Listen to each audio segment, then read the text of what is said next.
pressing record, so just a reminder that everything's being recorded, and also it's also to tell your club members. So for those who weren't able to attend and listen live, we'll obviously post it onto the district YouTube channel after the fact, so that it's there after the fact. Please, I know I'm sure most clubs are meeting back on Zoom again, so we're back in person again, so we're not on Zoom as much. So as always, please mind your mute buttons. I'll do my best on this side, but just mind your mute buttons so we don't have any interruptions for the speakers.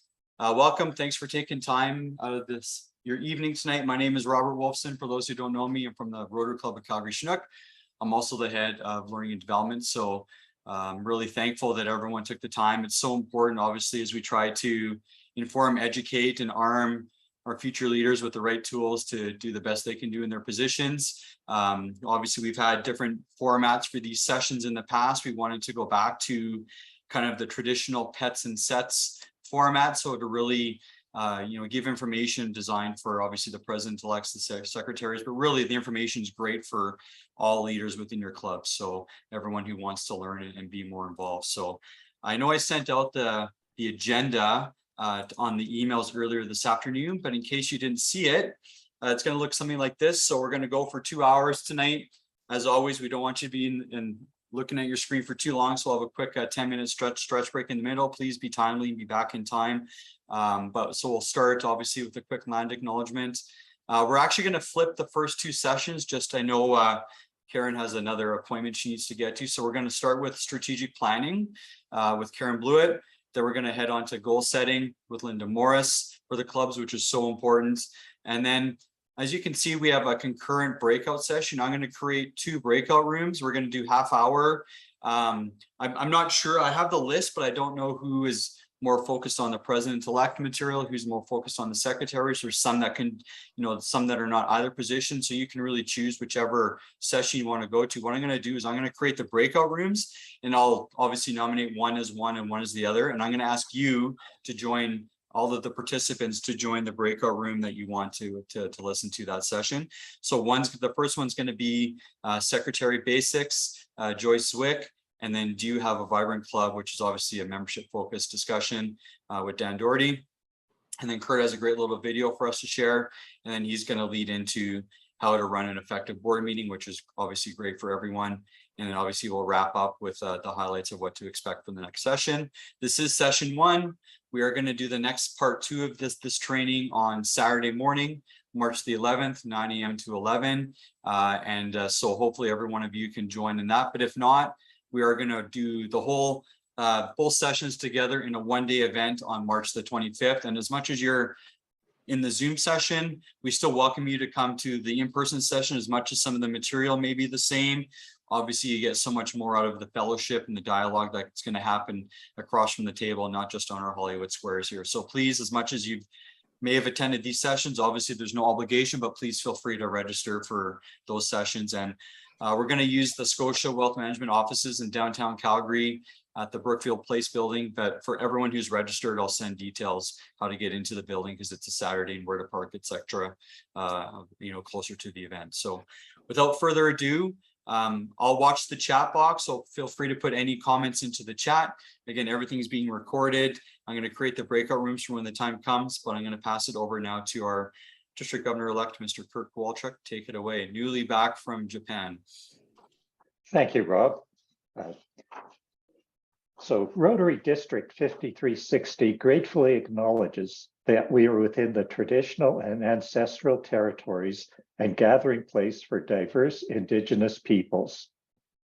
Most of our district clubs and members within Southern Alberta are located in Treaty Number 7 territory, the traditional lands of the Blackfoot Nations, including Siksika, Piikani, and Kainai, the Tsuut'ina Nation, as well as the Stoney Nakoda First Nations. As the district includes parts of Saskatchewan, we also acknowledge that these members are within the Treaty 4 and Treaty 6 areas.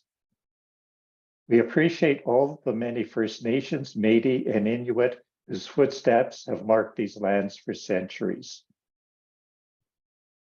We acknowledge the impacts and trauma the current events have brought for Indigenous peoples and communities regarding residential schools. throughout Alberta, Saskatchewan, and across Canada. We want to acknowledge residential school survivors and the families who have been impacted as a result of the residential school system. Most importantly, we want to acknowledge the children who were taken too soon. Our district is actively listening and learning on the journey of reconciliation. As Rotarians, we are guided by the four-way test to seek the truth and fairness and to strive for outcomes that are beneficial to all concerned. We trust this test will aid us in this journey with our Indigenous neighbors. I'd like to welcome you to this session, both the members from our own district, PETS President-elect, secretaries, and other leaders.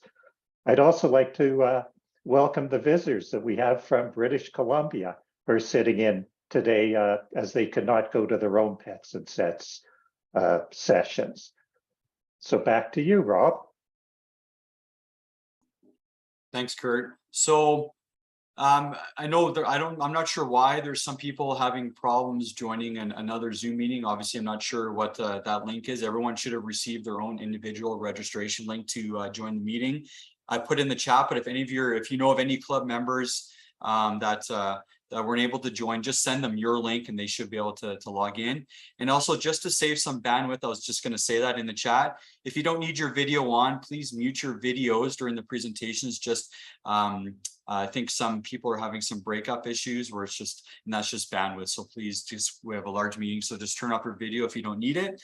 And without further ado, I'd like to introduce the first speaker, Karen Blewett. I'm hoping you saw the note in the chat. I just thought I'd put you first just because I know you have to go pick up your daughter. So without further ado, to talk about the why of strategic planning, amazing resource on our Learning Development Committee. Karen, over to you. Thank you, Rob. I'm just going to share my screen here. Let me know if the technology is working. Can everybody see the screen? Perfect. Yeah, you're good, Karen. Awesome.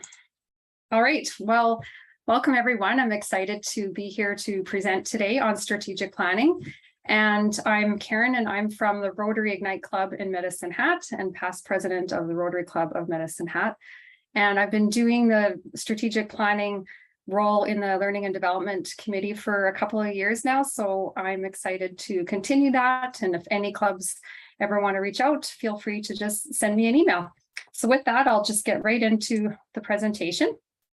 So what I'm going to do is I'm just going to go over the what and why of strategic planning and a quick overview of the strategic planning process, and then how clubs can get involved in some of the different ways to engage in a planning process and what it looks like and why clubs should bother doing that. And then at the end, I have a few resources and tips and information to share.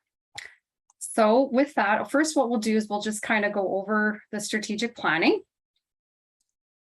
And I like this quick graphic here because it's nice and simple in terms of what is strategic planning. Basically, it's a roadmap of where we are now and then where we're headed in the future. And after that, we figure out how we're going to get there. So you can see the three bubbles that kind of talk about those three things. And a lot of times it's focused on the now and then in the future of where we're going to be.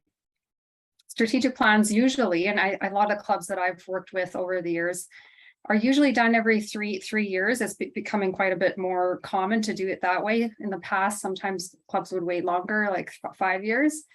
And I work in my day job, I work with nonprofits doing strategic planning, and there's actually a growing trend to having strategic planning done every 2 years now. So it's becoming more and more common to just keep a pulse on what's going on in your club and constantly reviewing and evaluating your plan as a club.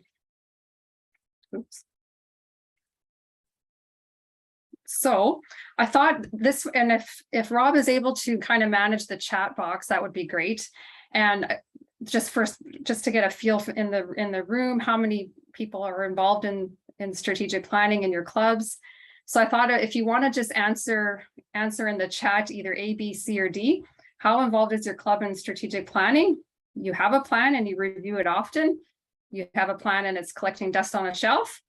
You're not really sure if you have a plan, or you just don't do strategic planning. So go ahead and take a minute to answer that question.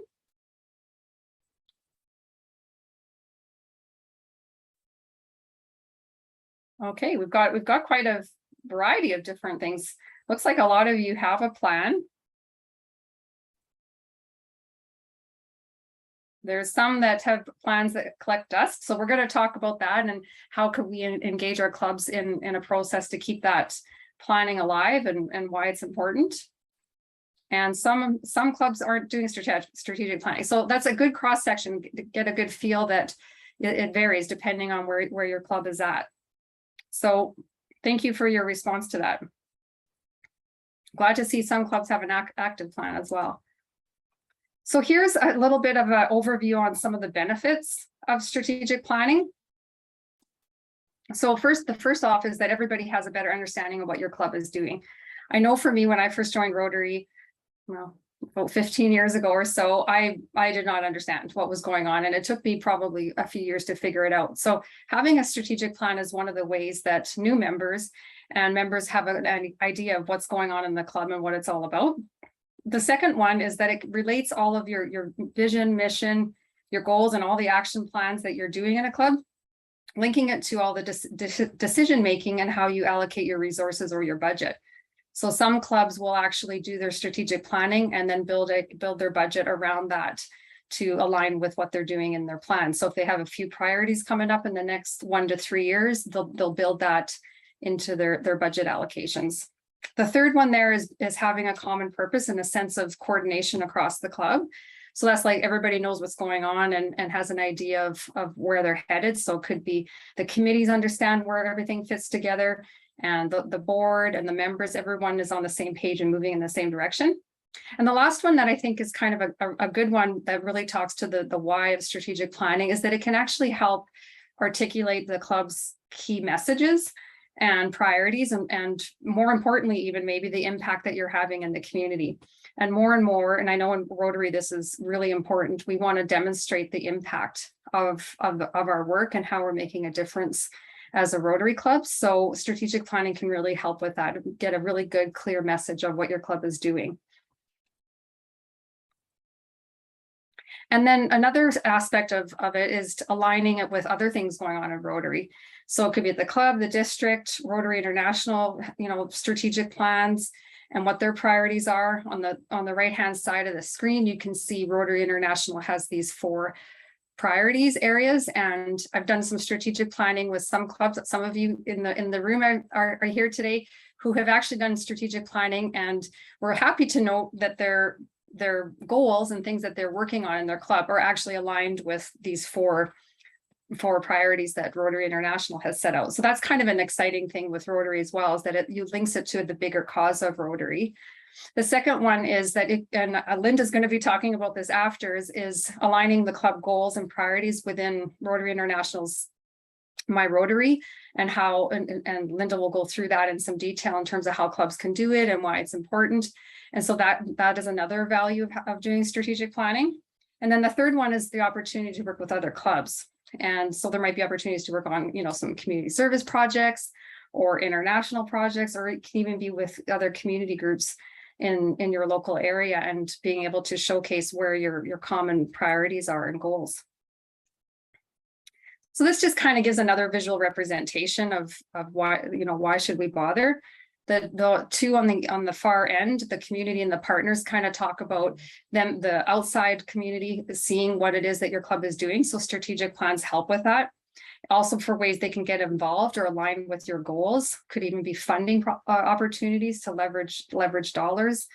And in the inside is the board and the committees. So the board, of course, being proactive and taking a leadership role in moving the club forward, and also having that common purpose that I mentioned earlier. And then the committees being able to see how their work aligns with the broader goals and priorities of the club. So it really helps clubs basically get more organized and be able to articulate their value and worth in the community.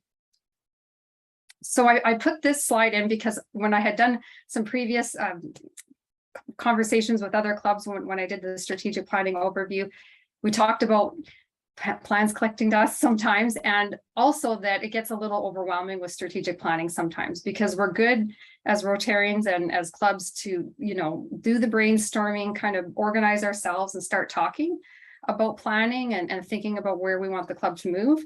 But then it gets a little bit into a gray area as to, okay, well, who's actually going to coordinate this all together and organize it?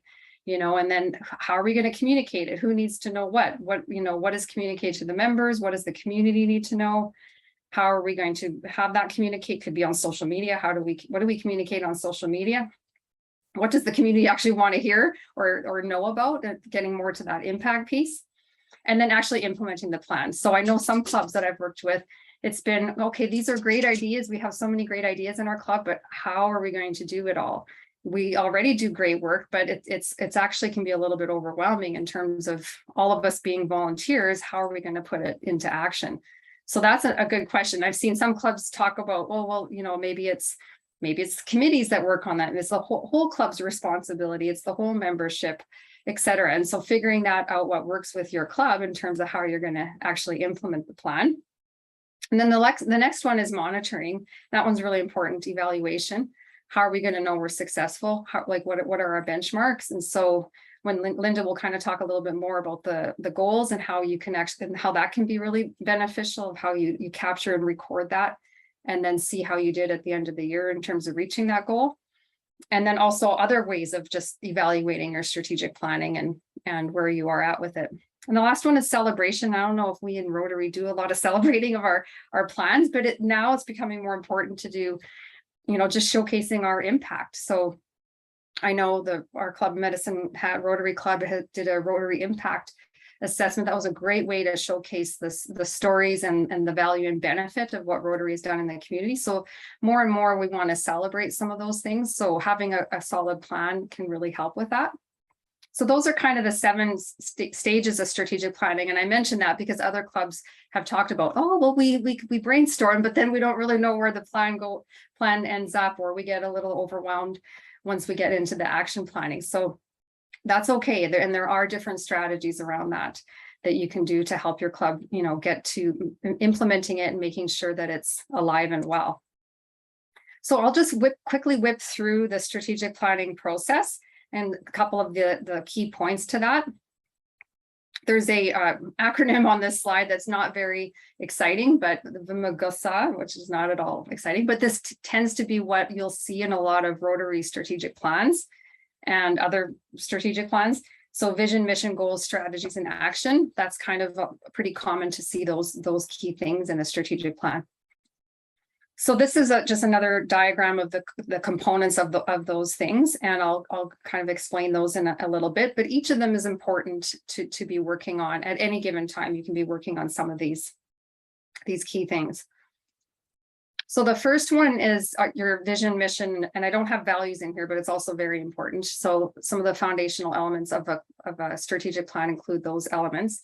And some of you as Rotary clubs probably already use the Rotary values that are out there. And some other clubs actually have even defined them or expanded on some of the values that they have and explained what they mean to their club and their community. So that's also important.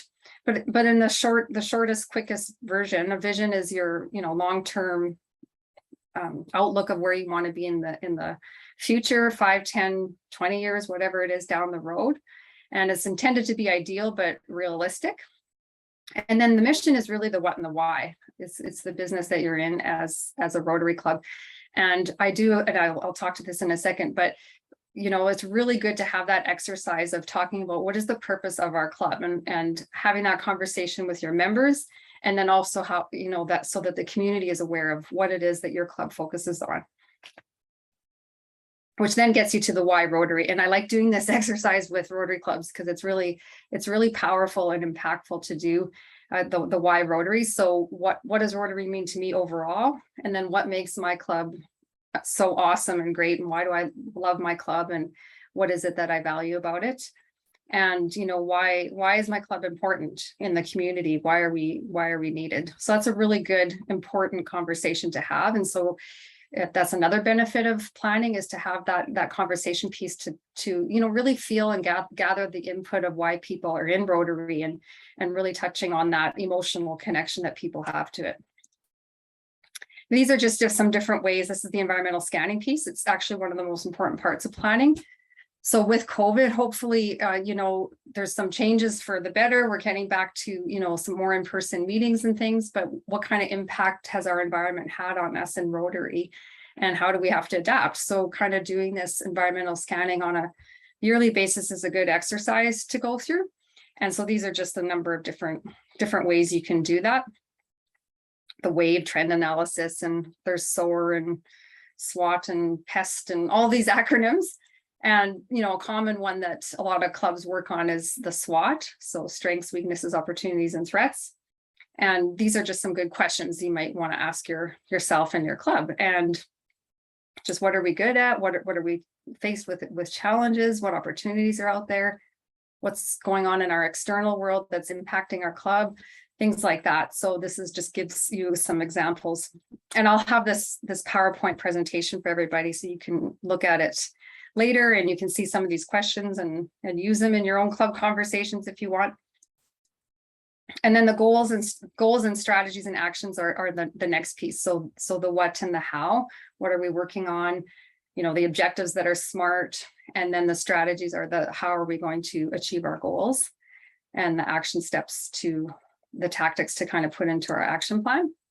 And then I mentioned before the evaluation piece. I just wanted to highlight here these two different points of measurement, which is one is measuring the what and the how. Defining what success will look like, maybe having some targets and some statistics in there and numbers or whatever, but then also measuring the why, which is harder but more impactful in terms of how do we demonstrate the value that we have. So that's a really good conversation for us to think about as Rotary clubs. So how do we make sure our plans don't collect dust? There's a few different things you can do there. These are just some of them. And, obviously building the plan together builds that sense of commitment and passion for the club. So I think that's a really important part of strategic planning is actually the process itself. And then, having some kind of an annual plan or action plan to kind of keep the plan alive.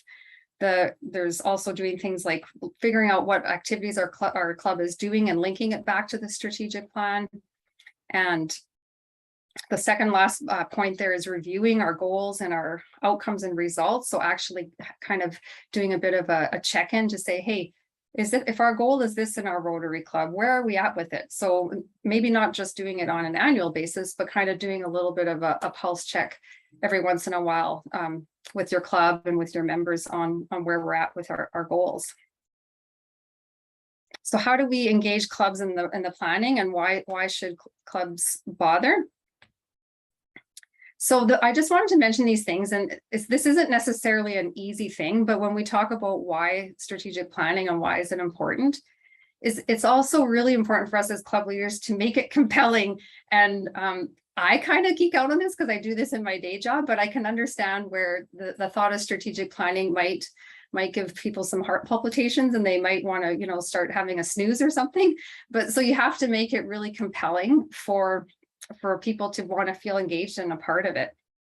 And, really linking it to why it's important and how it's going to make our club really thrive and grow into the future. And then the second one is also really important, is making people feel a part of it so that their input matters. And so this can be done in a number of ways, and we'll have a chance to kind of quickly touch on a few of those. And the next one is being ready. So how ready is our club to actually do this planning? If it's totally overwhelming, that's okay. You don't have to do a full detailed strategic planning session. You might just start by having a little conversation, and that's okay too. I've done strategic planning with clubs of 7 people up to 100 plus. So it looks different depending on your club, and it's okay. It doesn't have to be really, really structured or formatted. You can just kind of take small chunks at a time to make it comfortable for wherever your club is at. Then the last one is kind of keeping the plan alive, trying different ways to engage. And even now with Zoom and online technology, we can also engage Rotarians, in between and online between our meetings and doing different ways to engage that way. So here's a couple of different ways that we can, as Rotary clubs and as club leaders, get involved in planning. So the first one is to actually have conversations about it. So it can be having a facilitator come out and talk about it with your club members and actually go through a whole strategic planning process. The second one is actually doing some member engagement, and that can take on all kinds of different ways. It could be at a meeting, a regular meeting, it could be a separate meeting, could be informal, or it could be structured. The third one is more of an external piece. How are we engaging our community? Or maybe it's recipients of some of our Rotary programs that are out there, our youth programs, or whatever. How do we engage them in our planning and kind of get their take on it? And then the last one is surveys, and our district has done a really good job of that. And I'm not sure how many years ago, Dan can tell me how many years ago it was, but a few years ago we did the district surveys that were amazing to kind of get a really good sense of where our clubs are at, and then use that information to help us plan for the future. So these are just a few of the ways that we can get clubs involved and engaged. So the next question in the chat box, if anybody would like to answer, is how can we as club leaders encourage our clubs to participate or commit to planning? So if there's any ideas of stuff that you're already doing, or maybe something that you could be doing, feel free to just share that in your chat.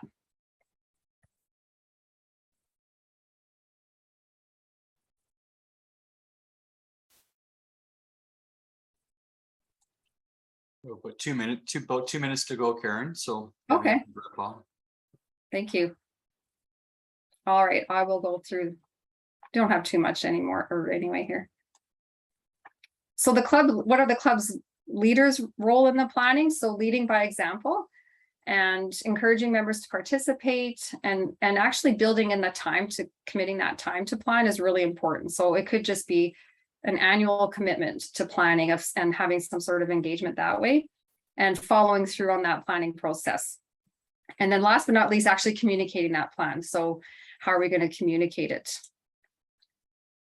So in terms of resources and information, I just wanted to mention this little kind of step process of what clubs can do for planning is to really figure out where are we at, and then figure out, well, what would work best for our club? What kind of different things do we need? What are we trying to actually accomplish? And then determining, what would work best for us. And then if you want, you can reach out to the district for resources, and also figure out what kind of time frame and commitment we're asking Rotarians to get involved in. And this is, I won't go through it in details, but this gives you different ways that Rotary clubs can get involved in the planning process, and whether it's facilitated or doing something on your own, or having multiple clubs involved in a process, and also doing webinars and training. So there's different ways you can do that. And I won't go through these tips. It's just basically a reiteration of what I already mentioned.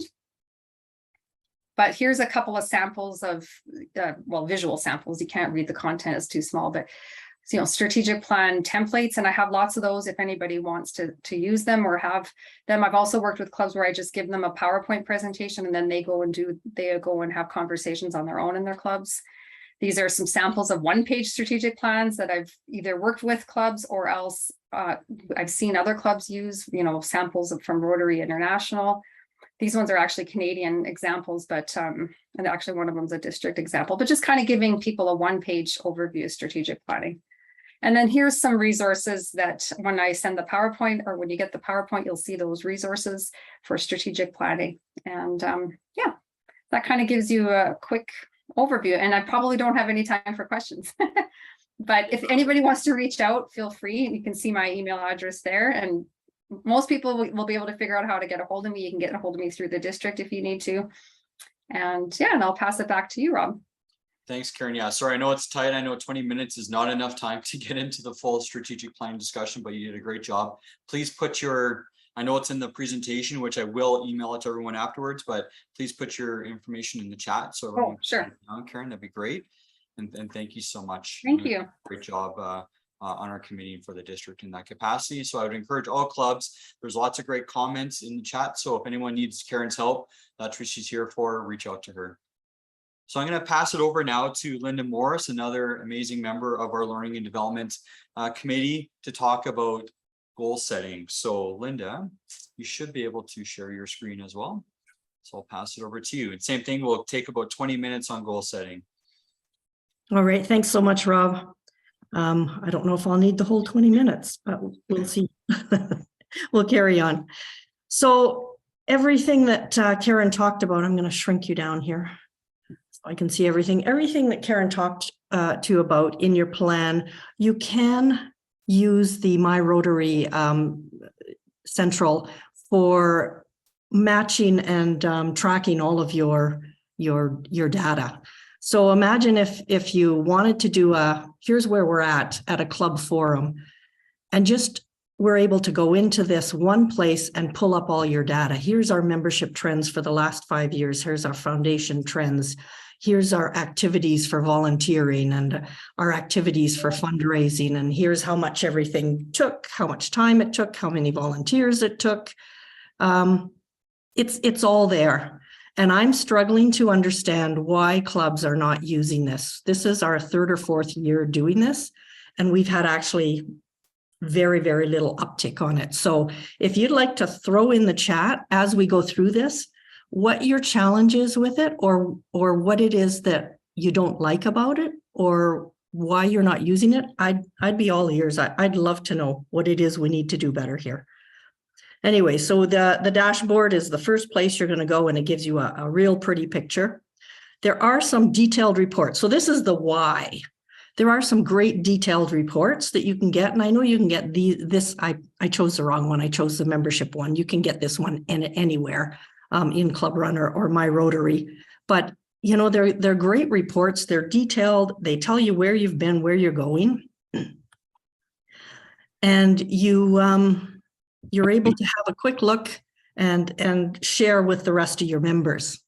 There's also a district report. So you can also go in and have a look at the district.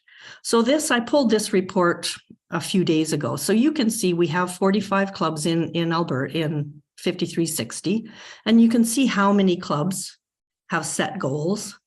So what the percentage is, and then how many have actually marked that they've achieved those goals in membership, in public image, in foundation giving. And then there are some others. I just took a tiny little snapshot. So I've been a little disheartened, and I'm sure some of the DGs have as well, because the one thing we ask is at least put your membership numbers in. So please share with us what the issues are. It's really easy to get to. You need a My Rotary account. You sign into My Rotary. And under Manage Club Administration, you go to Rotary Club Central. Now this is anyone can see all the data. And the stuff that you're going to see is in the goal center is membership trends on your dashboard, gender trends, age trends, your funding for projects, if you enter the data, your volunteer trends, if you enter that data, and your annual funds trend. So this is what it would look like. I took our club and just did a quick dashboard. So again, these are great little tools to show your club where you're at and where you're going. And it's all done for you, and it's held. You don't need a separate spreadsheet. It's all there. It's not going anywhere. So Rotary Club Central, who can actually set the goals and put the achievements in? There are only 5 club roles right now that have access to enter that data: the president, the treasurer, the secretary, the membership chair, and the foundation chair. So what does this mean for your club? When you have your AGM in the fall and you select your president, treasurer, secretary for the next year, it's so important for you to go into Club Runner and make sure you put those president-elect, treasurer-elect, secretary-elect into Club Runner so that it'll feed into My Rotary so that you can go on. I noticed in Club Runner, I think only half or 2/3 of the clubs have even nominated a president. So again, maybe there's an issue there as well. But those 5, and if you have someone else who's really keen to do the data, say the secretary could delegate their access to whomever. So that's who can get in. Sorry? So I can come get Cordelia. Oh, Karen, you're not muted. There you go.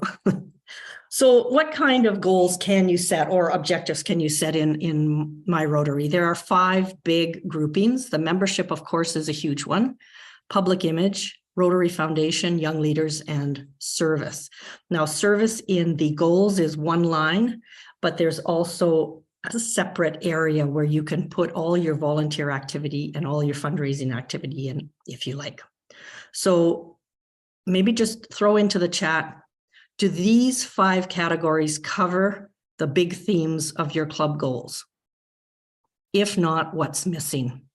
Please throw that in the chat, and maybe we can help RI push this around somehow. I'm dreaming big here. Now, of those 25, there's 3 different types of monitoring. 6 of them, you put your goal in and then you never touch it again. It is automatically updated via Club Runner and the RI database. So membership is one of those. So if you know, President-elects, what you want your membership to be at the end of June 2024, it's one number. If you think you're going to grow your club by 5 and you're at 30 right now, the number's 35. You just put it in, one and done. The second set of goals that are really easy to look at, there's 4 of them, and those are just a yes or no. So now this one, I'm going to point out the strategic plans. So your district governor and the AGs have been trying to collect all that information from the clubs over this past year to determine how many clubs actually have a strategic plan that has been updated in the last, I think it was 3 years. If we were actually using this system, we wouldn't need to manually ask AGs to go to each club and ask that. It's a simple, you put it in, I have a strategic plan, and you mark the achievement to yes. Very simple. These are the ones that are a little less simple. So this is where the club member has to manually enter the achievement. So let's go on and see what that's all about. So those 5 categories, the first one is membership and engagement. And I would argue that you could pick 3 or 4 out of here and easily update these with your achievements. So again, club membership, you put your objective for the end of the year and never touch it again. It gets updated automatically. But if you think about tonight's training, district training participation in the training assembly, you have at least a secretary, a president, and a treasurer that most likely would attend this. Your goal could be, or your objective could be 3. And at the end of March, you would mark whether 3, 5, 6, or 2 attended. It's a simple number. Same with district conference attendance, and maybe a new member sponsorship. That's an easy one as well. So some of these are very easy, but they give you a tracking and a history of what the club has done and how you're engaged in various activities here. So my first challenge for 23-24, the incoming presidents, can all 45 clubs put their membership goal for the end of June 30th, 2024? That would be the challenge. It's one number, guys. Can we do it? I know Kurt would love to see that. Rotary Foundation and giving, this is also automatically updated. So if you know, for example, our club does the $100 US per member every year. So in July, we easily can find out, we can easily put a number in there. And when other members are also contributing throughout the year, we always overachieve. So that's an easy one for us. Some of these other ones may be easy for you. I don't know. But again, it's a number put in and you never have to touch it again. It updates automatically. And it'll give you a running history of what you thought you were going to do and what you actually did.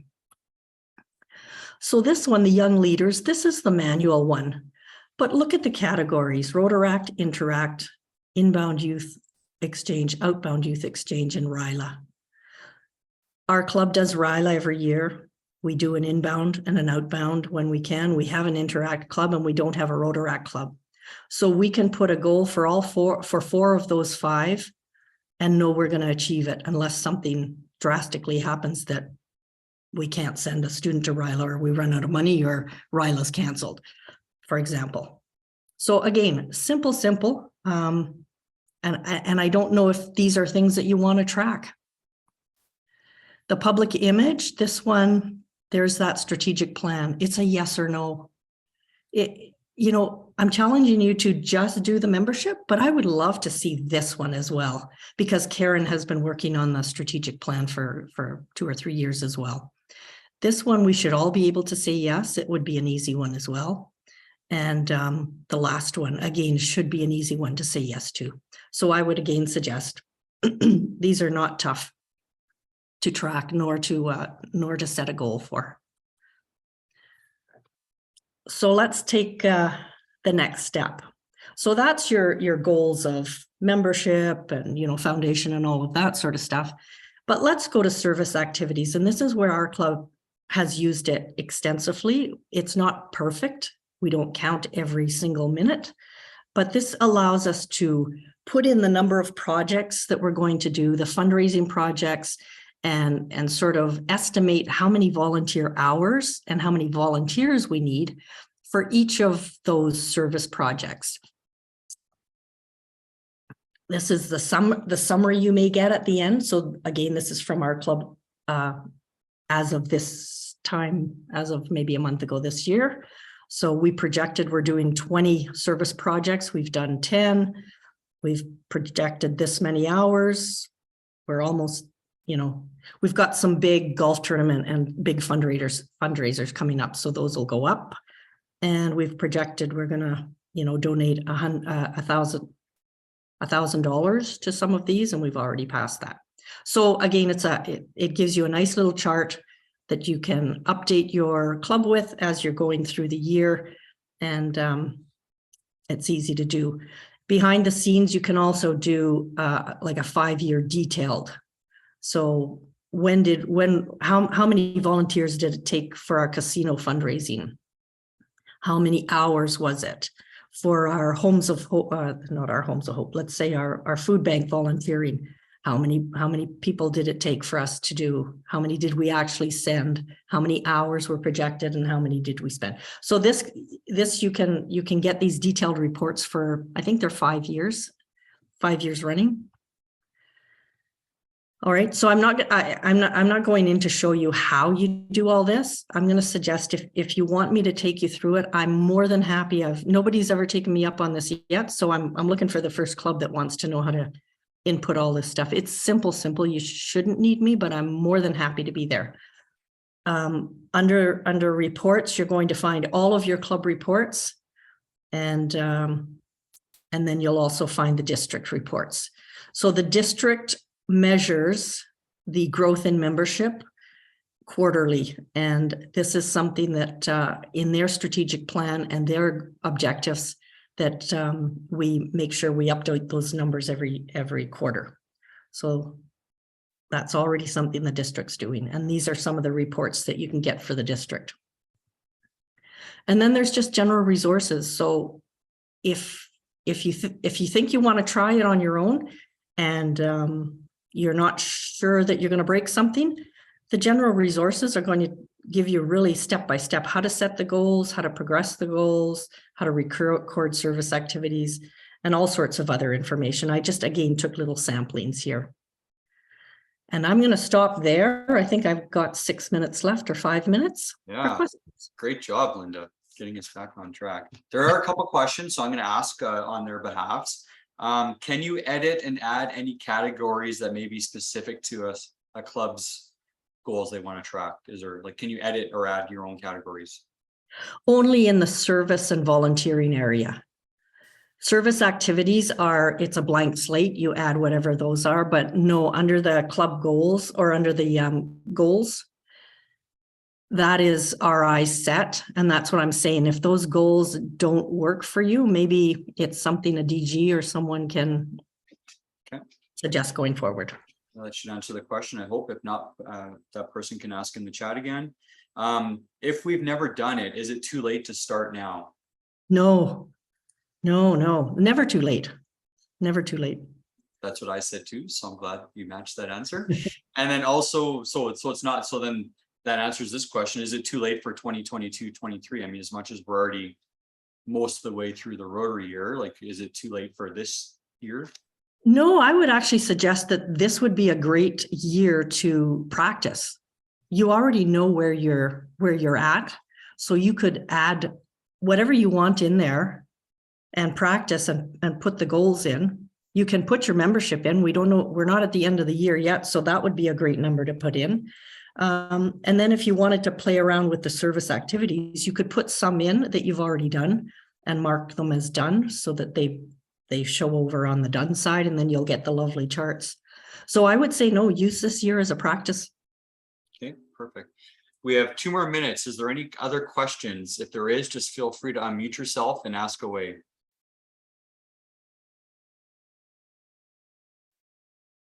Do president-elects have access? They have access for their year, so yes.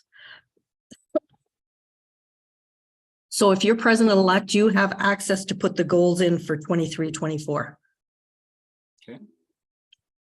So who all has access? That's a good question. And then a follow-up to that question is, so when can they start putting the goals in? And then who else has access? All right, so if you've loaded in those, sorry, I have a cold. That's okay. Take a second. I can't find my mute.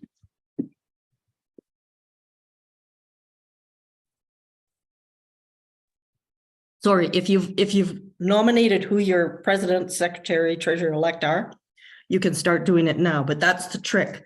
RI needs to know that that's who you are and that, pardon me, you're for 23-24.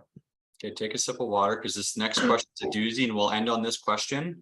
Because I think this is actually a great question, Brian, if you see it in the chat there. We have a strategic plan and set goals, but wonder how submitting the information suggested actually adds value to the club's efforts. So what's the connection to the strategic plan to actually inputting the goals? How is that value to the club? Because if you don't measure what you're going to do, you probably won't do it. And having a strategic plan is great, but you still need objectives. Pardon me. Oh my goodness. You still need objectives, and the majority of them should probably be in there. And if they're not, then that's where we should be chatting. Yeah. Okay. Good job, Linda. I'm gonna let you go. You're good. You're good. So great job, Linda. Thank you so much. And same thing, Linda. Once you're ready there, just put your contact information in the chat box. I know Karen did earlier as well too. So for those can scroll up in the chat and get Karen's information. Linda will do the same. And as she mentioned, she's available. If you need help, reach out to her. Be that first club. Let's set the record and see who the first club is that's going to reach out and help her out. So, so with that, we've been in front of the computer now for a little bit. So yeah. Rob, if I could add one more comment. Of course. Another advantage to entering the goals into My Rotary is that you can track your progress over the last 5 years very easily. There's reports and graphs that come out, not just for the current year, but for 5 years. So you can see how you're doing over time, which is very important. Yeah, great comment, Kurt. Yeah, thank you. Absolutely agree with that. So everyone, let's take a 10-minute break. Okay, so it's now 7:20. So be back by 7:30. We're going to get going promptly at 7:30 for our breakout session. So we'll mute everyone's videos and see you back here in 10 minutes. Just grab a drink, grab a stretch, and get away from the screen for a few minutes, but be back in 10 minutes.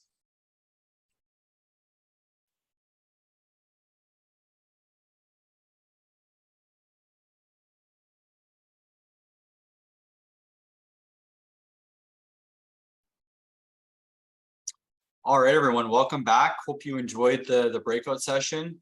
I'm sure it was a great discussion. I know Dan always does a great job pumping us up and telling us how to have more vibrant clubs. And my apologies to the people in the PET session, the set session, but thank you to I believe it was Sarah, who took over admirably and got on there and started showing us how to use Club Runner. So thanks for doing that.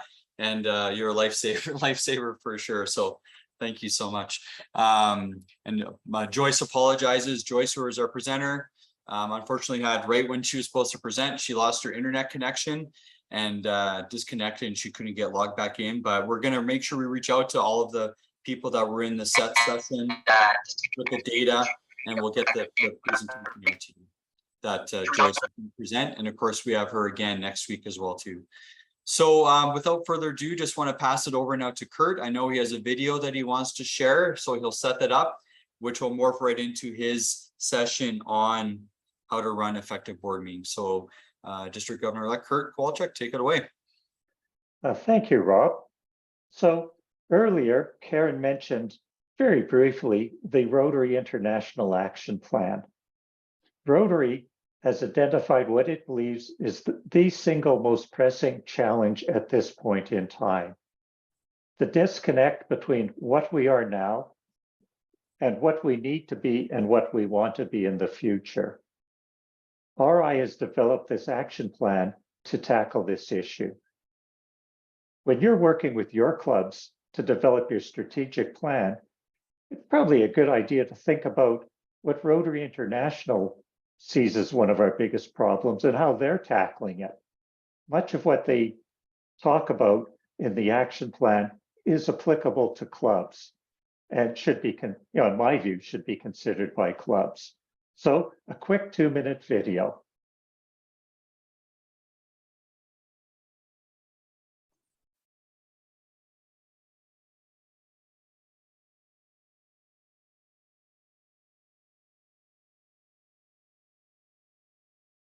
We are people of action. And when there's a challenge to confront, people of action come together and make a plan. Even as we continue to help address global challenges, we're facing one of our own. When Rotary surveyed people around the world, we found a big gap between who we are as an organization today and who we need and want to be. Our foundation is strong, but Rotary is ready to show that we can grow and become even stronger. So we established our new action plan as a roadmap for how we can think differently, be more inclusive, and become a stronger, more effective Rotary. The plan has 4 priorities. We're going to increase our impact because now more than ever, the world needs innovative planning and proved solutions. We'll be more data-driven, not just serving communities and doing good works, but measuring what we do so we can scale up our successes. And share more compelling stories about the good we do. We will expand our reach by welcoming new people into Rotary and finding new ways to connect with people who share our commitment to making our communities and ourselves better. We'll enhance participant engagement by making sure everyone who connects with us gets even more out of their experiences than they put in.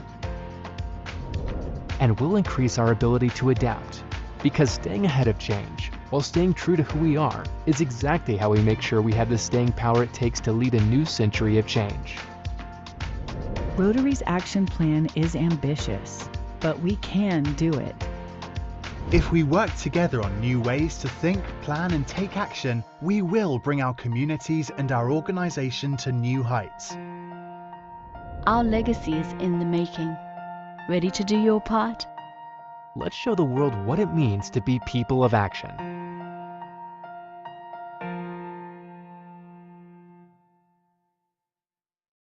Drinking warm water before bed shrinks a swollen prostate overnight. Okay, that was a great ad to come up. Anyway, if you want to find out more about the action plan, more details, it's very simple. If you Google Rotary Action Plan, you'll see quite a number of links will come up that all relate to the action plan with a lot more description of them. Now for something completely different. Many of you have been in meetings, probably most of you, but a lot of you have never actually chaired a more formal meeting, like a board meeting for a club. And that's why I'm going to talk to you today about carrying out an effective meeting. Much of what I will talk about is based on Robert's Rules of Order, the authority on how meetings should be held. Having an effective meeting really starts before the meeting. It is the preparation ahead that allows you to chair an effective meeting. Things like submitting having the board report submitted ahead of the meeting from the previous minutes from the previous meeting, and preparation of agenda, and ensuring these are available to all the attendees ahead of the meeting. I'm going to talk about each of these three items. So board members' committee reports should be submitted about a week before the meeting. This gives your colleagues a chance to read these reports, and believe it or not, your colleagues probably really can read. There's nothing more boring in a board meeting than a member reading word for word from the report. Nothing wastes more time in a meeting than this. What should be in a report? Yeah, the highlights that you've accomplished, the challenges that you've come across, and anytime you need a board decision to be made, the motion that you want to be raised at the meeting. Which then brings us to minutes. Well, what's in, minutes are a description of what happened at your meeting. List of attendees and absentees, a list of your motions and whether they were carried or rejected. This should include the name of the person making the motion and the seconder, and any key points of a discussion. And of course, the time the meeting was called to order and the time it was adjourned. Then comes the agenda. This really is your schedule for the meeting. It starts with a call to order, then a motion to approve the agenda, a motion to approve the minutes of the prior meeting, and a section for each board member, including any motions to be made. These motions should have been copied from the individual reports into the agenda by your club secretary. And when they distributed the agenda, everybody ahead of time knows what motions are going to be come up in your meeting. Then a section for other business, anything that really doesn't fit into the above. And finally, of course, closing the meeting off.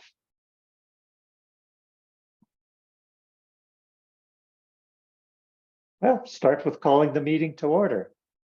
Meetings really need to start on time. If people are joining late, they're really being inconsiderate to the others in the meeting. Personally, when people join late, unless they've got a very, very good reason for being late, I would hesitate to go back and review everything that's being discussed already. If they're not there, they're not there. It probably wasn't that important to them if they weren't there. My view. Another thing is confirming that there is quorum. What is quorum? This is the number of board members that need to be present to be able to pass motions. Typically, your club bylaws will tell you what the quorum is, or it could have been decided by a previous board or by a club in the past.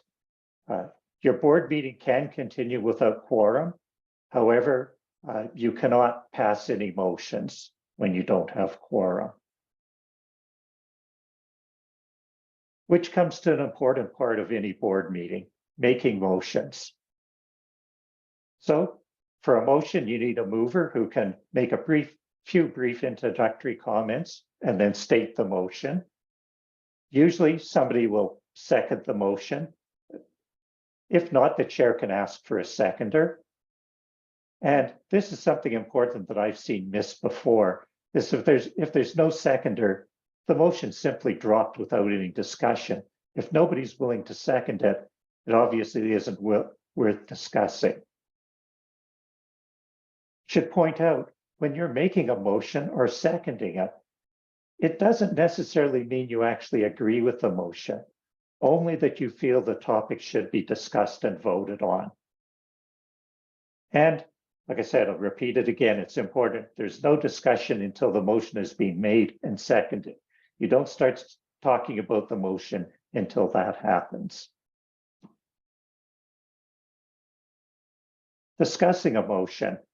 To have an effective meeting, people need to speak in turn, and they should not be speaking unless recognized by the chair. You need to control the meeting. And one of the reasons that you want to only have people recognize speaking is that this helps to ensure that everyone has a say. They're not talked over by somebody else who just has to say, keep on saying things. You want everybody to speak at least once before anybody speaks a second time. A possible exception, if the speaker has a simple question to ask the mover, they can reply and the speaker continue.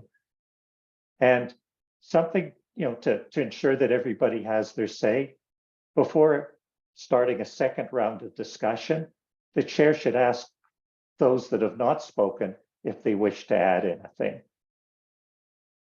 And I'm sure you've been in meetings where the discussion suddenly talks about something totally different than the motion or the topic at hand. The chair, you as the chair, should stop the discussion right away. Don't let it run on. And a couple options. You can add it to other business, so it is discussed in the meeting. You can suggest to be added to the agenda of the next meeting, or if it's not relevant to the board, it should be discussed outside of the board meeting. Which then comes after the discussion is finished. Sometimes the discussion stops on its own and it's obvious it's time to call for a vote.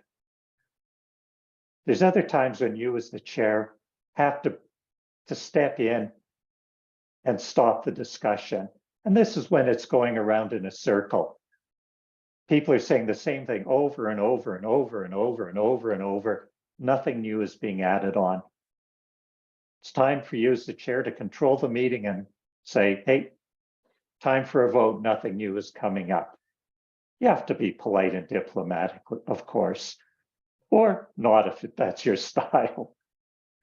So for calling for a vote, you need to restate the motion. This is so everybody understands what they're voting for. In a small group like a board, simplest way is have people raise their hands in favor, count the number, ask for a show of hands for those opposed, and count the number. By the Roberts rules, abstainers are not counted, and abstainers cannot specifically ask to be listed in the minutes as abstaining. Typical motions require 51% of the members who voted to be in favor of the motion. Again, what do your bylaws say? And the chair actually does not vote in a board meeting or any meeting unless there's a tie, and they're the tiebreaker. Now, having said 51% is the majority, there are typically certain issues or motions that will require a higher percentage to carry, things like changing the bylaws themselves. And typically in your bylaws, there's these special circumstances. And at the end of the day, the vote is either carried, rejected, and the word passed should actually be avoided.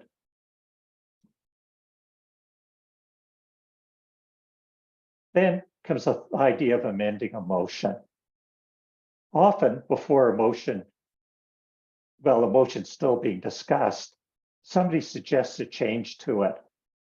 Very often, my experience, it's a great suggestion that helps really clarify and make a better motion.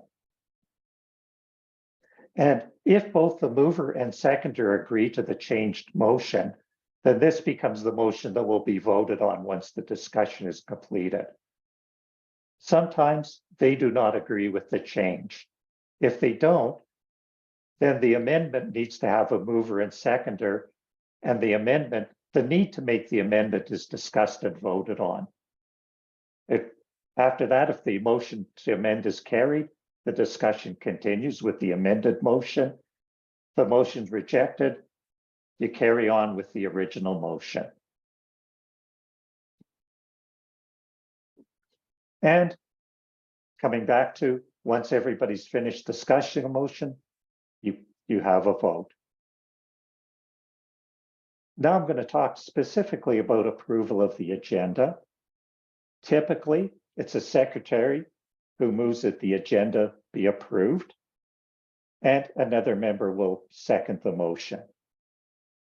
For the agenda, the chair would ask if there are any additions to the agenda, and then call for a vote either for the agenda as presented or as amended. It's also not a time to start talking about items on the agenda. Approving the agenda is simply agreeing on what you will talk about in the meeting. Next item on a typical agenda is approving the minutes from your previous meeting. Again, typically it's moved by the secretary and another member will second. The chair should ask if there's any errors or omissions in the minutes as submitted by the secretary. Any amendments will be discussed. My experience, they typically are wording changes or clarification. And if there's disagreement, and usually it's pretty obvious that most people are agreeing or everybody agrees to the change. If not, you can ask for an amendment and a vote on that change, just like in the agenda. And one of the things I've seen in too many meetings, people start talking about reporting on something that was in the minutes of the previous meeting. This isn't the right time to do that. You'll get your chance later. This is simply approving the minutes as a record of what was said and approved in your last meeting. Then there should be a time for each board member or each committee chair. And it's an opportunity for them to present any motions for discussion and have a vote on the motion. Excuse me. And ideally, these motions should have already been in the agenda, as we've already spoken about. This is also an opportunity for a board member to discuss with the board anything that concerns them or to get board input on something they're thinking about doing in the future. A good sounding arena to get a feeling of what the board would like to happen. And again, this is not a place for anybody to be reading the report word for word. As a chair, if somebody starts doing that, you need to cut them off and ask them to get back on topic. Next, we come to other business. This is anything that doesn't necessarily fall within a particular board member's responsibility. Often they're items that were listed in the agenda because you knew about them ahead of the meeting, or the items that members asked to be added to the agenda when you're talking about the agenda right at the beginning of the meeting, or they're items that the chair has deferred until the other business section of the meeting. And often the chair will give a chance for a last word from everybody if you have time, which comes up to adjourning the meeting. As a chair, you need to ensure that meetings end on time, or ideally early. Giving back people a bit of time never hurts. The chair asks for a motion to adjourn. One of the members makes the motion, another one seconds it. And this is one type of motion that actually does not need a vote. As soon as there's a seconder, the meeting is ended. I hope these pointers help you chair an effective meeting. There are actually, I'm stopping sharing my screen so you can actually see me again. There are actually two guides that might help you. There's the thin, easy to read, easier to read, modern edition of Robert's Rules of Order. It's meant for smaller organizations like Rotary clubs, for example, or you can get the full comprehensive version of Robert's Rules of Order, which covers every possible situation, including for much bigger organizations and formal, like our Parliament uses this manual. And now I'm going to go look in the chat and see what questions we have. So there's two questions, Kurt, you'll see. The first one is, does this apply to club committees? That is up to the club committee. Some club committees like formal meetings, others prefer informal meetings. It's really up to the committee. However, certainly your club should run formally. And indeed, the minutes for your board meeting should be public to the members of your club in a place where any club member can access them. We're not a secret society. They should be visible to your club. Okay, and then there's another question, and while you answer, I'll ask Keith Johnson to unmute himself as well with his video because he has his hand up. Okay. But the question is the president typically the chair? In most board meetings that I've been in, the answer is yes. Is it a rule that the president has to be the chair? No. It's up to you how you want to run it. Again, typically the president, my experience, the president is the chair. Okay, and Keith, you have a question? Yes, I do. My question is around prior to a vote asking for who has a conflict of interest.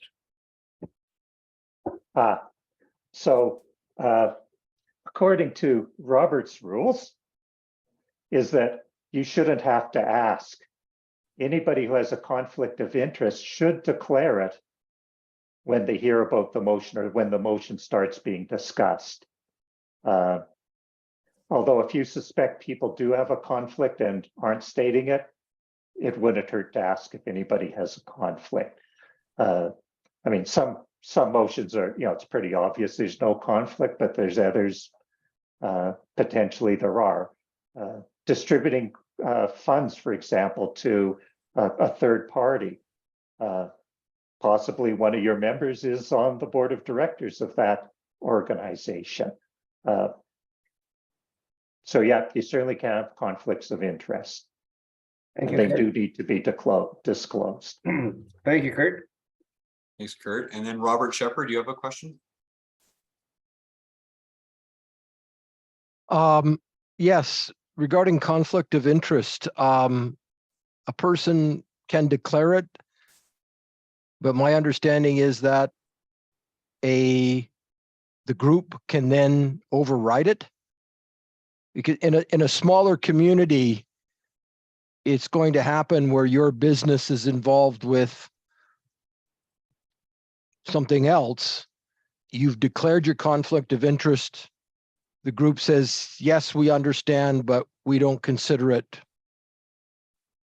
So Robert, absolutely, Robert, that is correct. The important thing is that you declare, even if it's a conflict of interest, or even a perceived conflict of interest, or even a possible conflict of interest, you should declare it. And you are totally correct, Robert. It's up to the group, the board, to decide whether that person gets to vote or not on the issue, because you may just say they can't vote on it, as an example, because of their conflict of interest. But you still could allocate money to that organization. It doesn't mean you stop doing things. Like you say, in a smaller community, there are going to be conflicts of interest. You just have to be aware of them and ensure that you're not showing favoritism because of that connection. Does that answer your question, Robert? Yes, thank you. Confirms it. Kurt, does the author of a motion vote after making the motion? They do indeed. The only person who does not vote, unless there's a tie, is the chair of the meeting. Okay. And then they last vote. question. Having said that, I'll actually step back. You actually could have, I've never seen this in a Rotary Club, the chair of a meeting be somebody who does not sit on the board. You could have an independent chair that is not a member of the board, in which case they obviously cannot vote, tie or not. But if the chair is a board member, president, or anybody else, then they would only vote if there was a tie. Okay.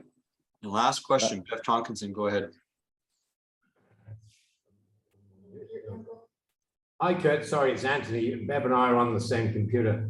I'm just under the impression there's been two changes to speed up meetings. One is that you don't need to get the agenda moved and seconded. If there's no problem with the agenda, it can just be run through.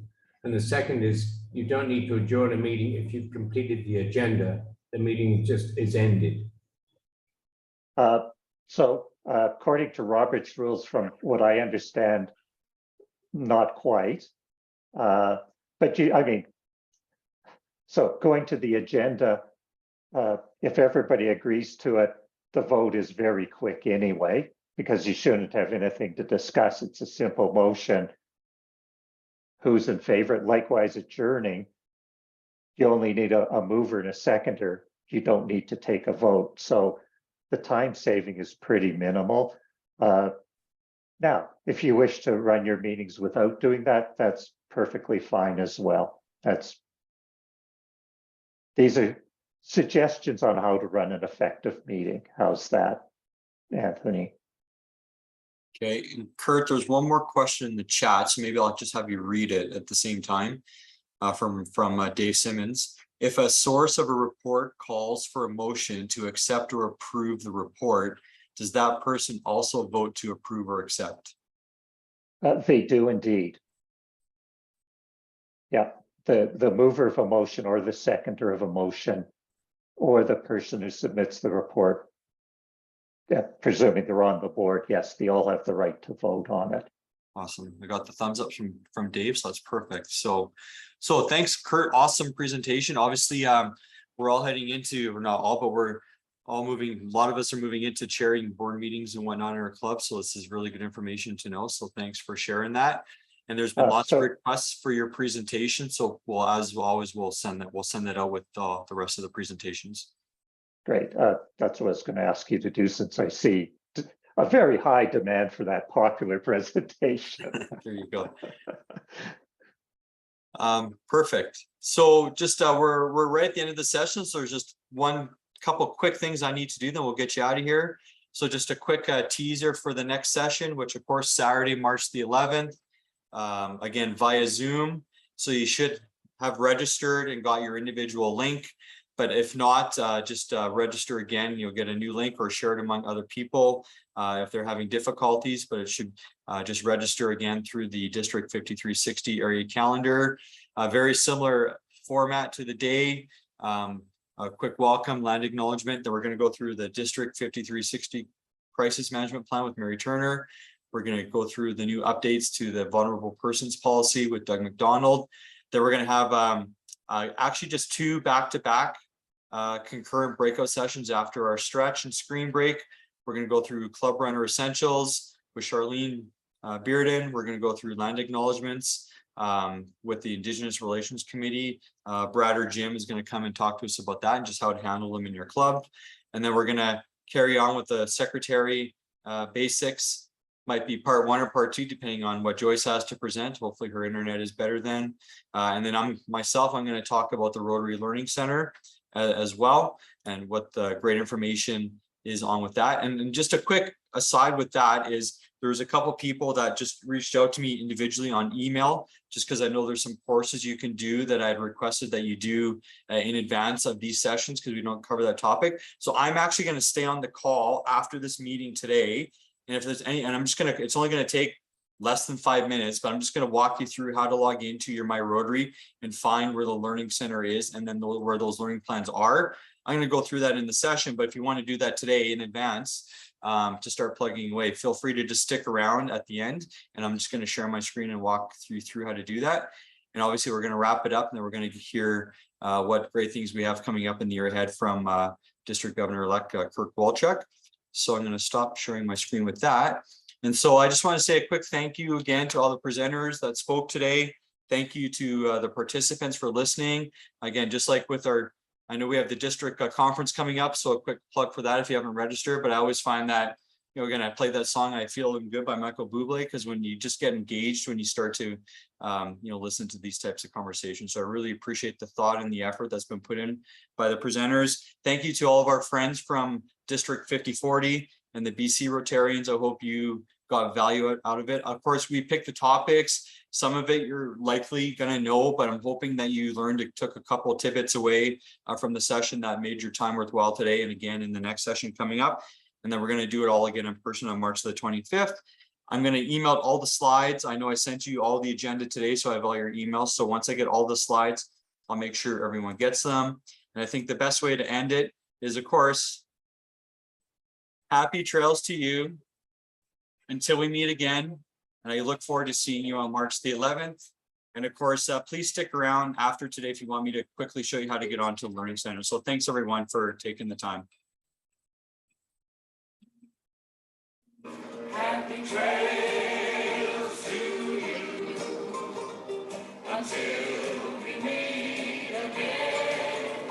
Happy trails to you. Keep smiling until then. Who cares about the clouds that we're together? Just sing a song and bring the sunny weather. Happy trails.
All right.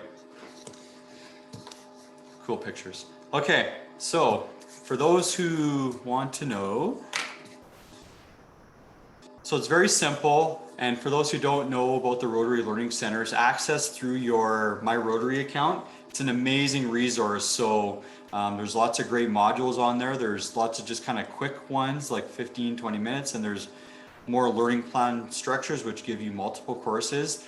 And it's great for all members. It's not just for executive leaders coming into the club. Maybe you've been a member forever, but you've never really worked in club financials. So now you're going to embark and join that committee. So you just want to learn a bit more about it to, you know, do the best in that role. So then you go and just do the course on the foundations, right? You know, so there's lots of great resources. So once you've accessed it once, share it amongst your club.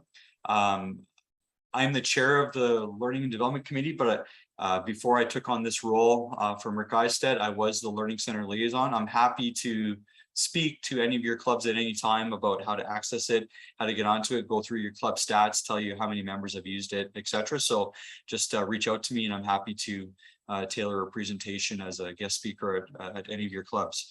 But it's very easy. So I'm going to share my screen here. Just give me 1 second to get to the one page before I share. All right. And it literally takes 5 minutes. It's very easy. So what you do is you just go to the main Rotary homepage, so www.rotary.org. Every one of you should already have a My Rotary account, but if not, all you do is you click My Rotary.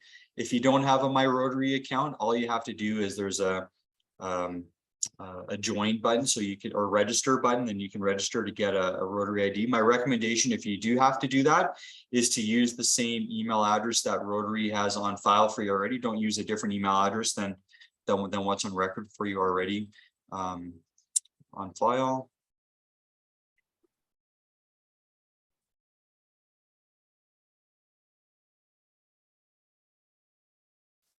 Oh, I know what I did. Yeah, that's join Rotary, Bob, not Yeah. join. No, and also too, Rotary. I know, and what I did is I actually there we go. I'm actually going to access it through my my Chrome and not my Explorer, because I always access it here, so I should remember. So actually, if you look at register for account on the screen, that's what the button you would click. Yeah, exactly. So this is going to sign in here.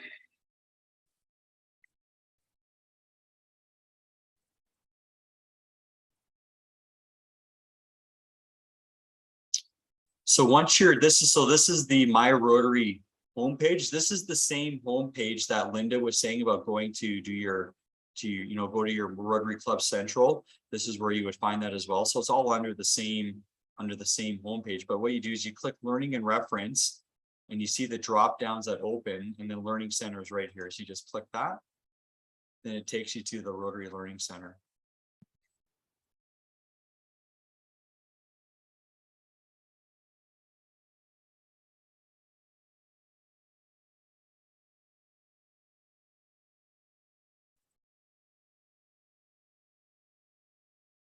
So it's very intuitive, and they've done a great job in the last couple of years making the site more easier to navigate.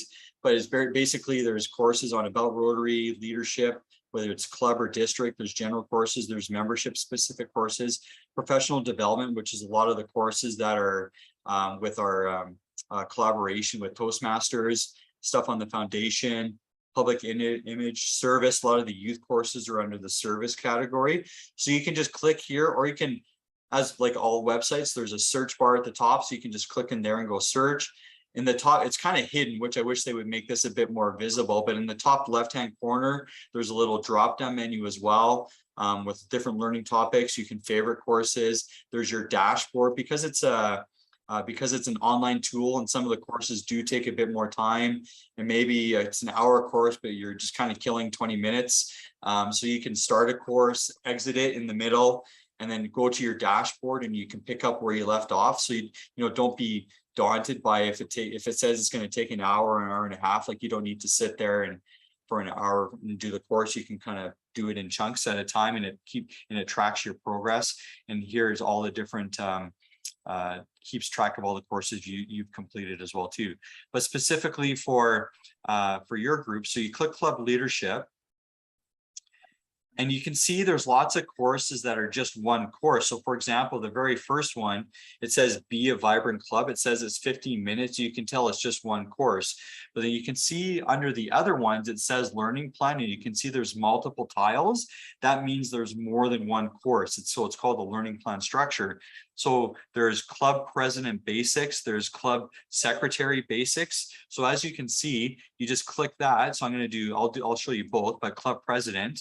And then it tells you about the learning plan, what you're going to learn. So it's approximately 4 hours and 45 minutes. But again, that's multiple courses. So don't let that scare you off. And you just click, you just go through the various courses. And I like it too. And this is an individual course, but every learning plan structure begins with getting started with the Learning Center. So it's just a quick how to navigate through the Learning Center. So it's how to use it. So and there's all these different courses, and again, you don't need to do them in this order, but this is all the courses that RI recommends for club presidents. And I'm just going back, and then same thing for secretaries. There's your learning plan. Again, getting started with the Learning Center, and then all the different courses for secretary as well too. So there's tons of great courses here. Again, I would recommend it not only for your leadership, have all of your committee chairs, your board members, for the respective areas of service, come in and take a quick course. There's always, great ideas. Membership, I always encourage membership. There's one which is even great that I always recommend for Rotarians. So I'm just going to keep going back, and it's called Rotary Basics. It's a really good under the About Rotary there's areas of service, but it's also Rotary basics. It's a real, maybe you're stuck for a guest speaker for a club meeting, or someone bailed on you, is supposed to show up, and you're looking for something to do, you know, and you have the ability to share this on a screen in your meeting. It's a great 15-minute course just about why we're Rotarians and what we do as Rotarians. So I always recommend new users of the Learning Center do that Rotary Basics course. And they've also added foundation basics. They've added areas of service, areas of focus, you know, so there's lots of great courses that you can use as club meetings as well too. So it's a really great tool. It's an amazing resource. Yeah, get familiar with it, lead by example, and get your other board members to use it as well too. So I hope that helps how to access that. Any quick questions for those that are listening? Perfect. So again, I'm going to go into a bit more detail as well. Some of it's going to be what you just saw, but in the next session, but definitely familiarize yourself with it. It's an amazing resource that RA has for us. It's free to use. A lot of people don't know that it's even there. I think my last stats, I think only about 20% of the members actually use it. So it's definitely a hidden resource. And again, there's stuff on there for all Rotarians. Again, there's just so much data on that My Rotary. You just need to, a lot of people just kind of stumble across it, but it's there for us to use, and RI does update it on a regular basis and adds more content. So there you go. Looks great. Thanks for showing us. Yeah, you're welcome. Okay, thanks everyone. With that, everyone, good night. Thanks And